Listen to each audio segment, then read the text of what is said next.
இயேசு கிறிஸ்துவில் எனக்கு பிரியமான சகோதர சகோதரிகளே, ஆண்டவர் இயேசு கிறிஸ்து கூடார விழாவிற்கு செல்கின்றார்.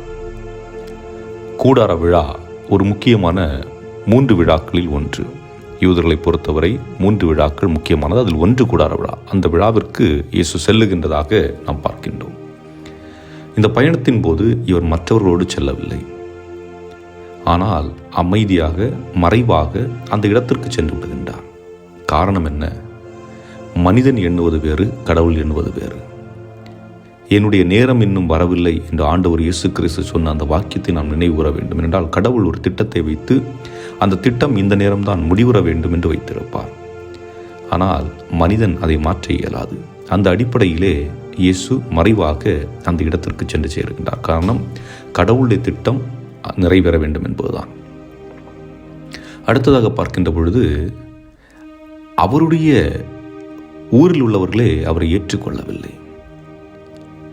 ஏன், அவரை பார்க்கின்ற அந்த மக்கள் கூட இயேசு செல்கின்ற போது பார்க்கின்றார்கள், இவரை நமக்கு தெரியுமே என்று அவருடைய குடும்ப உறவை பார்க்கின்றார்கள். அவருடைய தாயார், அவருடைய தந்தையார் என்று இந்த அவரோடு ஒன்றித்திருந்த அந்த மக்களை பார்த்து அவரை முடிவு செய்கின்றார்களே ஒழிய, இயேசு செய்த செயல்களை வைத்தோ, இயேசு உண்மையிலேயே எப்படி வந்தார் என்பதை அறிந்தோ அவர்கள் செயல்படவில்லை. இத்தனைக்கும் பழைய ஏற்பாட்டிலே மெஸ்ஸியா வருவார் என்ற ஒரு நம்பிக்கை கொடுக்கப்பட்டிருந்தது.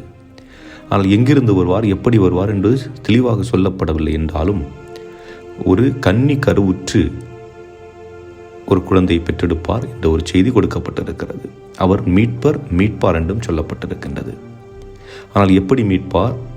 மக்களை பொறுத்தவரை போர் செய்து மீட்க வேண்டும், சண்டையிட்டு மீட்க வேண்டும் என்பது. ஆனால் இயேசு இங்கே தன் உயிரை கொடுத்து மீட்பது. ஆக இந்த உண்மை தன்னை முன்னிலைப்படுத்தாமல் இயேசு தன்னுடைய செயலை முன்னிலைப்படுத்துகின்றார், உண்மையை பேசுகின்றார். இந்த உண்மை பதவியில் இருந்தவர்களுக்கு வேதனை கொடுக்கின்றது, துன்பத்தை கொடுக்கின்றது, துயரத்தை கொடுக்கின்றதாகவே அவரை அழித்து விட வேண்டும் என்று எண்ணுகின்றதை பார்க்கின்றோம். ஆகவே இந்த மக்கள் உண்மையிலே சொல்ல வேண்டும் என்றால் ஆன்மீக குருடர்களாக இருக்கின்றார்கள். இயேசுவை கண்டுகொள்ள முடியாத ஒரு சூழல் இருக்கின்றார்கள். இந்த நிலை நமக்கு இன்றைக்கும் இருக்கிறது. இயேசுவை நாம் சரியாக புரிந்து கொள்ளுகின்றோமா? இல்லை. என் தேவைக்கேற்றார்கள் இயேசு இருக்க வேண்டும் என்று நினைக்கின்றோம். நான் கேட்பதை மட்டும் கொடுத்து விட்டு அவர் சென்று விட வேண்டும் என்று நினைக்கின்றோம். கடவுள் எதை என்னில் விரும்புகிறார், நான் எப்படி இருக்க வேண்டும், எப்படி வாழ வேண்டும், எதை செய்ய வேண்டும் என்பதை நாம் எப்பொழுதும் எண்ணி பார்ப்பதில்லை. ஆகவே நாமும் ஆன்மீக குருடர்களாக இருக்கின்றோம். இயேசுவை கண்டுகொள்ளக்கூடிய கூடாதவர்களாக இருக்கின்றோம். அதுபோன்று இயேசு எந்த நபர்களை பற்றியும் பயப்படவில்லை. ஏனென்றால் அவர்கள் என்ன சொல்கின்றார்கள்? யூதர்கள் இவரை தானே கொல்ல தேடிக்கொண்டிருக்கின்றார்கள்.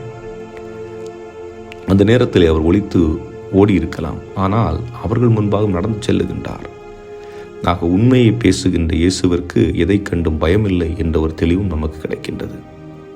ஆனால் மனிதர்கள் பல நேரங்களிலே குழப்பத்திற்குட்படுத்தப்படுகின்றார்கள்.